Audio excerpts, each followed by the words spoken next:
Oh, hello. We've had some technical We difficulties, have, haven't we, Angie? I suppose that's how it goes when you try something for the first time. And neither of us have much idea That's about right. technology, so we had to ring Chris's son, the lovely Rowan, to help us out. So thank you, Rowan, Thanks, out there. Rowan. You're a lifesaver. So I'm Angie Hilton. This is Chris Mackey, the psychologist on Destination Happiness. If you haven't seen it before, it's a TV show on Channel 9. We had our first series this past year just gone, and it's now available to watch on 9 Now at any time. So we're about to start making a second series soon, so we're just getting into the swing of things now and looking for story ideas and coming up with brainstorming things, aren't you, Chris? So partly to set the scene, well, I thought we'd start off with, well, I'll ask you, Angie, what led you to develop the show in the first place? Wow, I guess I'd been in TV for numerous years on travel shows, but I had a passion for mental health after having gone through a really terrible time with mental health in my late 20s, really chronic depression and anxiety. And I thought, well, I'd love to combine what I've done for a living with what I'm passionate about, because I really felt that when I was in that time that it was hearing other people's stories of what they were going through and how they got through it. It made you just feel like you were normal, not having to isolate yourself and hide away and try to pretend it wasn't happening. So that was probably the motivation behind it, to really break the stigma, open up more about mental health and get others talking about the same. That's one thing I really like about this show. It's the fact that it's about happiness, but it's not about having to be up all the time. Well, I think that's the thing I've learned along the way, that happiness, everyone, I guess a lot of people think of the word happiness as bright and shiny, but I guess I see it more now as finding meaning in your life and riding those ups and downs and learning to have the tricks and tools to combat those things as they come up and realising their character building. Yeah. It's hard to know that at the time though sometimes, Right. isn't it, Chris? Well, with the first series, it seemed to me that there are a lot of stories that illustrated that. People who are going through challenging times, they might have had the experience of past trauma in their lives or whatever, and yet people were finding ways of dealing with things that was uplifting. That's absolutely right, and you must see it every day. You made some great comments around the post-traumatic stress disorder. We had Andy and Zoe Cullen, who are amazing. You can look them up on Facebook. He wrote a book called Resurrected, and you've got a lot of experience in dealing with trauma in particular, haven't you? Yeah, well, I suppose that's one thing working as a psychologist, that people sometimes ask you that if you're working with people who experience depression or post-traumatic stress disorder, is that something which is depressing? Well, actually it's not, because basically what we see people rising above their difficulties, and ultimately that's uplifting. Yes. It might take a period of time and people might really struggle through that, as you described yourself, but ultimately most people return to their former best level of functioning, often learning a lot in the meantime. Really? Yeah. And what would you say, like when people are in the thick of it, there feels like there's no way out, what would you say, what are the first steps? Is it really about speaking up first? I think that's a big part of it. A lot of it is about accepting being in that situation in the first place. It's partly about hanging in there. Yep. So what we find is when a person looks to bear with their distress to the point of saying, look, I'm having real trouble with this. It might be anxiety or depression or a trauma reaction. If someone can acknowledge to themselves that they're feeling overwhelmed, that they're really struggling, and they are going to do something about that, even if they don't know what, that's a very big step, that acceptance. Just the acknowledgement. With that acknowledgement, often things shift because people are no longer so frightened about being anxious or ashamed of being depressed or think there's something wrong with them because they have a trauma reaction. People are more left with a problem. I need to do something about this anxiety or depression or distress. I'm going to do something about it, and that's when people might seek help or talk to a friend or family member, and something shifts with that acceptance. Taking that first brave step, isn't it? I remember a psychologist actually saying to me at the time, which really stuck with me, and I think it's so important to know, that the recovery was a jagged line, and Yeah. but it was always trending up, and that Yes. was really good to know, because you feel like you're getting better, and then you fall in a heap again, and you think, oh, I'm not getting anywhere. But to look back and you think how far you've come along the way, it's a really important thing. It's a good example about how things often go. And what we find is that with all the clients that we see in our psychology practice, we get people to give feedback about their well-being every single session. Just a quick little way of indicating the level of distress. Yep. And what you see over a period of time, along with other measures of anxiety and depression, what you see over a period of time is that jagged line, if you like, but gradually improving. Yes. And sometimes people will say, I might be 6 months down the track, people might say, I've gone right back to the start. I was getting somewhere, but now I'm just as depressed as I was before. Yep.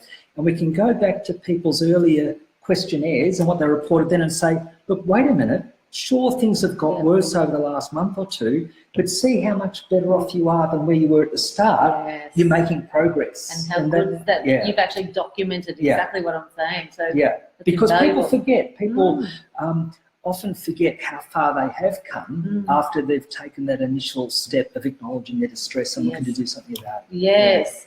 Now, we wanted to throw it out there to you guys, if you're listening in. Make sure, if you've got any questions for Chris, while we've got him, pick his brain. He knows everything about mental health. In fact, we do have one that's just come in. I've got the lovely Sue in the background. I'm going to show you Sue. Here she is. Da-da-da! Sue is a godsend. Sue is the researcher on our show, and she puts up with this bloke. No, Sue's wonderful. Anyway, Sue's, we've got a message in from Michelle. What are your insights on so many children having diagnosed anxiety disorders? That's a very good question, because I know even myself, I teach singing, and I have a few students that are sort of riddled with it and trying to offer them help. What would you suggest? Well, look, one of the things to acknowledge is probably in this day and age, many more children are diagnosed with anxiety disorders compared to decades ago. Now, partly that might be because we're more used to the language of describing difficulties that people have, and we might describe them in terms of conditions because that's convenient to highlight areas that people can make progress in. It might be children are very worried about things a lot of the time, so we might talk about generalised anxiety, or children might be more than just shy. They might find it very difficult to interact with other children, so we might call it a social anxiety disorder. Or maybe children have been traumatised in a car accident or something like that, and we might refer to post-traumatic stress.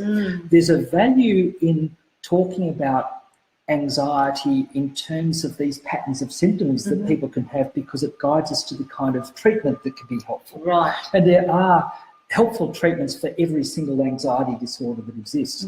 But there probably is a difference now compared to 50 years ago in the level of anxiety that children face.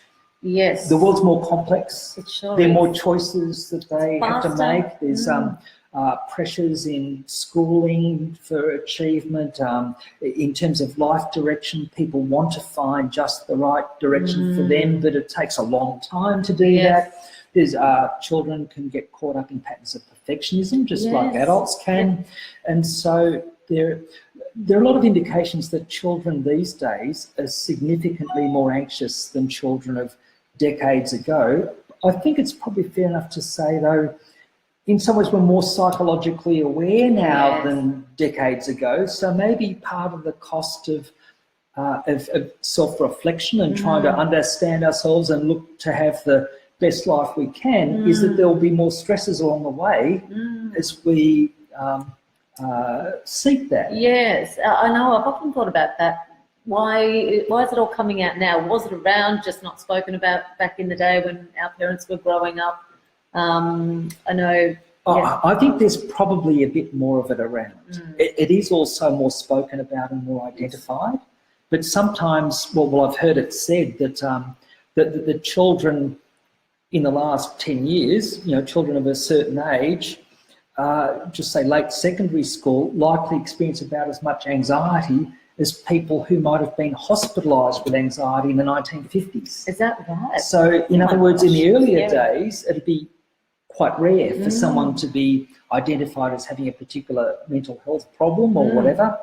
But also people would have faced more stigma, they would have been more isolated with it and all the rest of it. So maybe part of the cost of us developing greater self-awareness and having, if you like, greater hopes for ourselves, what direction we're going in life, and trying to live a life almost unique to ourselves, it puts a kind of pressure on. So maybe we're aiming for more in some ways. We're striving higher than before. I think we probably are. And there's probably both. There's probably good and bad. And I think one of the messages is it's important to have ways of not putting too much pressure on ourselves. It's good to strive, but to have some kind of balance about it. Yes, I love, someone mentioned recently in my research, I can't remember exactly who it was, but about scheduling in an hour of fun each week. It doesn't sound like much, but actually scheduling in to have fun. And I think that's really important, isn't it? Absolutely, it's part of the balance of life. And actually, when you mentioned that, commonly if I would have seen adults who are dealing with, chronic stress reactions or burnout or repeatedly stressed, then would say to people it's really important that each week you have at least one time for yourself of at least an hour and a half for leisure, and another time about 45 minutes. Right. And the people who found the greatest difficulty doing that were young mums. Oh, yes. And yet, in some ways, you could say it's the people who would most need a bit of time out. So I think that if someone's in a position where they can't take an hour and a half off for themselves just to recharge their batteries in whatever way, another 45 minutes, there's something that needs to change. There needs to be more support for that person in some way to take that time out. And it is hard for some people that don't have family around. But I think there's a way you can connect with other mothers and they're in the same boat and just exchange a little barter system. I'll have your kids for now, or you have mine. There's got to be a way around it because it is so important, isn't it? Not just better for the mum, better for the kids, better for the family overall, but it starts with it being better for the mum. Yes. What's that thing about putting your own oxygen on first? Look after your own well-being first. If the parents have more equilibrium, if you like, if they're managing their stress and there's some joy in life, that's good for the kids. Yes, because the children are like sponges, aren't they? They do pick up on what you're going through. Yeah. I've got another question from Rachel. When should someone see a psychologist? I think what's really worthwhile with that is if people feel stuck with a problem which is causing ongoing distress. So I think that many people find it very helpful to talk with a friend or a family member or a trusted person. It might be an uncle or aunt, someone in their network. But I think in the first instance, if the person accepts or allows themselves to have a difficulty, then talk with someone trusted about it. If it seems that there's not some ready way of stepping back from the problem and having a different take on it or feeling a bit better about it or thinking of some ways of getting some extra support to deal with it, if people are feeling stuck with it and it's causing a lot of distress and it seems like it's not improving, it's going on for many weeks, the person's mood might be getting lower, feeling more overwhelmed, I think there's not much to lose at that point from choosing to see someone. Yes. In the first instance, I would suggest often that people see their GP. Okay. Because the GP, a couple of things. The GP is going to be aware of a whole range of physical health issues that might be relevant. For some people, there could be some kind of illness that's not diagnosed. There could be something affecting people's diet or other kind of patterns.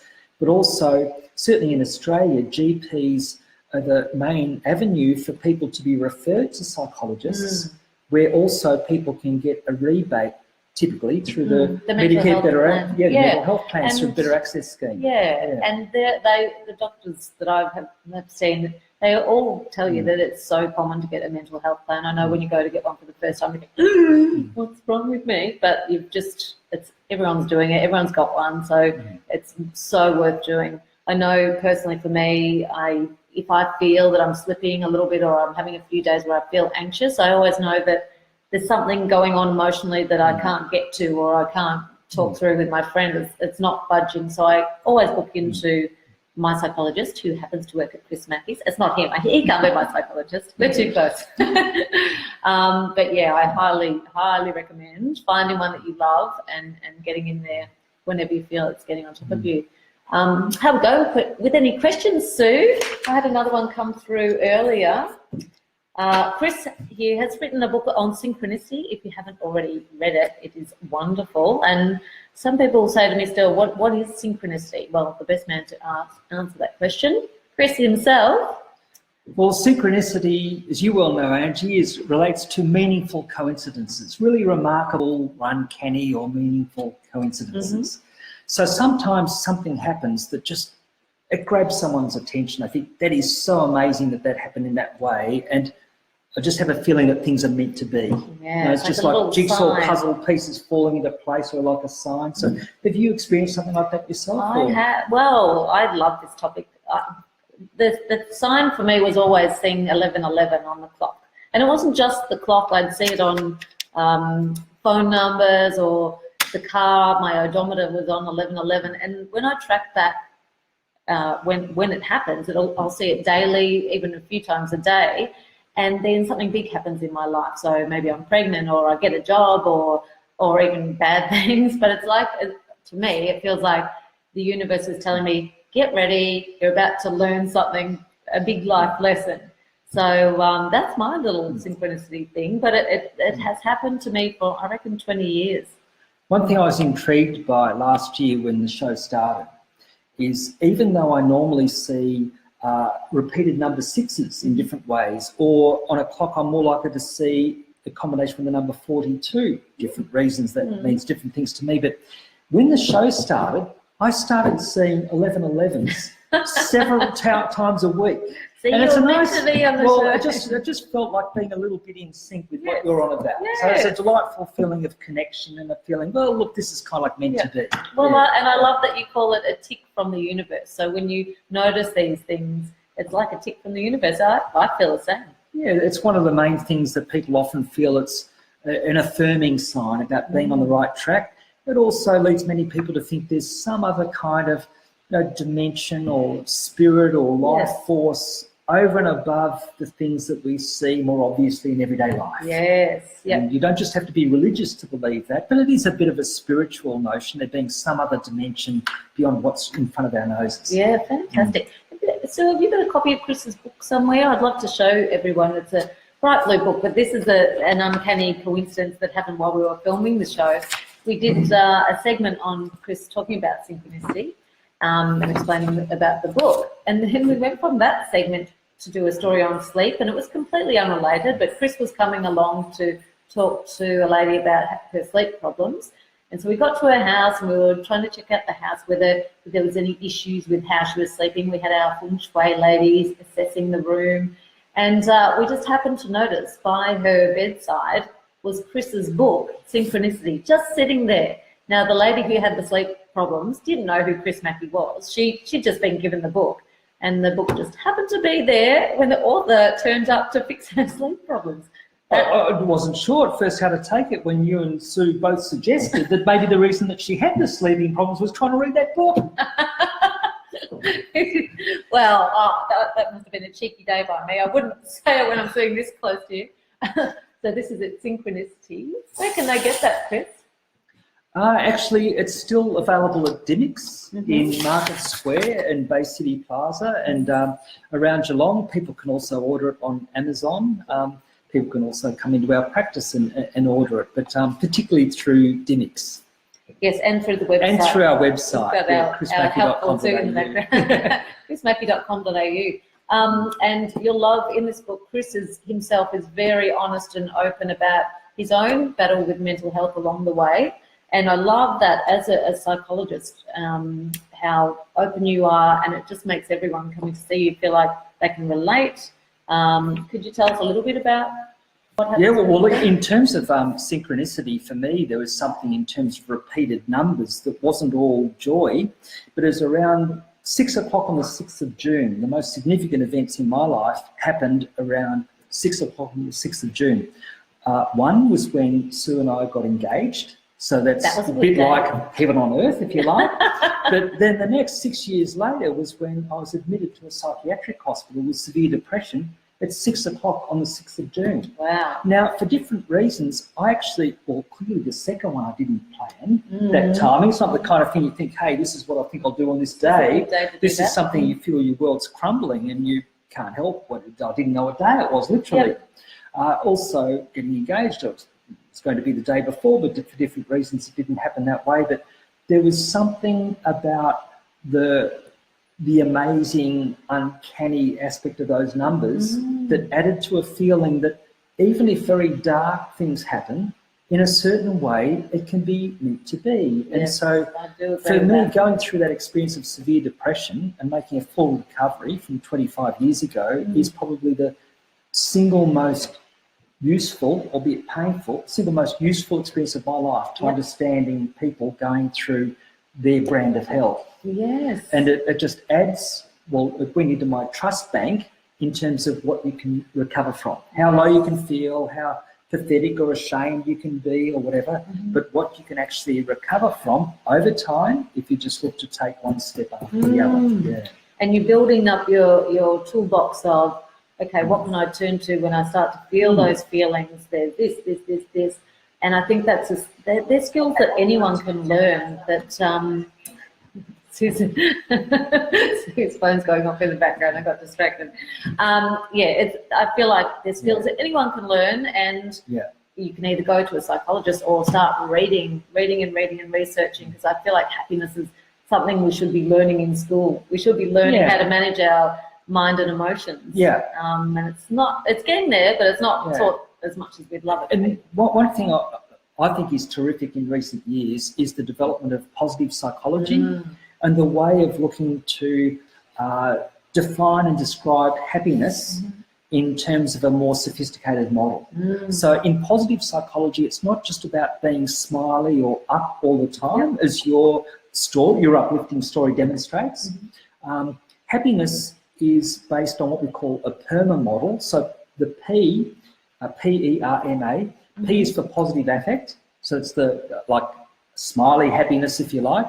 But there's also engagement, relationships, so positive relationships. So what was the P again? So Sorry, I got distracted. P is positive affect, so the more uplifting, happy feeling.